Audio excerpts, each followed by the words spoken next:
And now Paul says that if we deny him, he will also deny us. And Paul doesn't say this by chance. Paul is repeating the words of Jesus himself. Jesus almost spoke about that. Matthew chapter 10 verse 33. But whoever denies me before men, I also will deny before my Father who is in heaven. Who is in heaven? Brothers and sisters, Jesus said these words. We always see Jesus as our advocate at the right hand of the Father, pleading for us, interceding for us, fulfilling his promises. The Good Shepherd, the caretaker of the sheep. But Jesus himself also said, "If anyone denies me, when you stand before the Father, I also will deny you." He said that too. Let's stop painting only the pretty part of Jesus, only the pretty part of God. Because if we don't teach these things, there are a lot of people who go about denying God, believing that they will be saved. No, brother, there is nothing sadder today than the bad pulpits that have created a generation that believes that we can be saved by living however we want. The devil's lie. It is the serpent speaking from the pulpits and spreading a comfortable gospel that people believe. I don't pray, I don't read the Bible, I don't sanctify myself, I sin, I sin, I sin. And when I get there, well, I go to church once in a while, and if I make it to the end, I am saved. Who said that? Because it is not in the Bible. That is not in the Bible.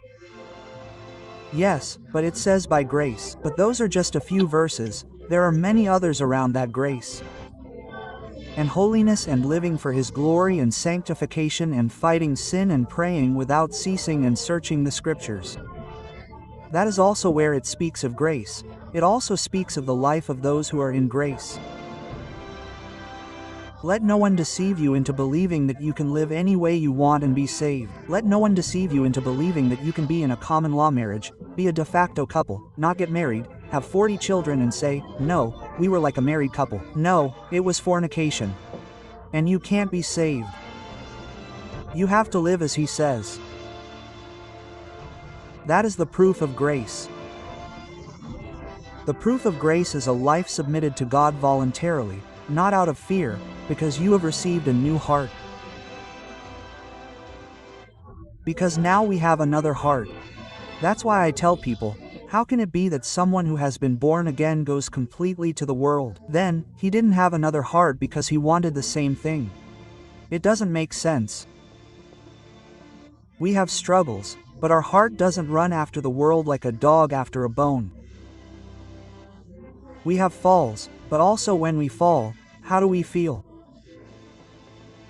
If we feel like crap every time we fail God, how am I going to return to the world if I tell a little lie and already feel like I'm the biggest traitor to the Lord?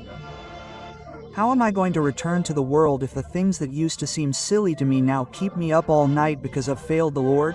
How am I going to return to the world? What gospel have we been taught? Here today, here tomorrow. There are people who have already been reconciled with the Lord 6 times. There are people who have already been saved 4 times throughout their lives. How does that work? How many times have you been saved? I've already been saved 4 times. I've been reconciled 3 times. I'm leaving now and I'll be back in July. I just don't see Jesus saying, "Does anyone want to believe?" Well, no one believes. Well, and is there someone who is off track and wants to be reconciled? We made that up. We didn't make that up. That's not in the Bible. Thinking Biblically with Pastor Juan Manuel Vaz.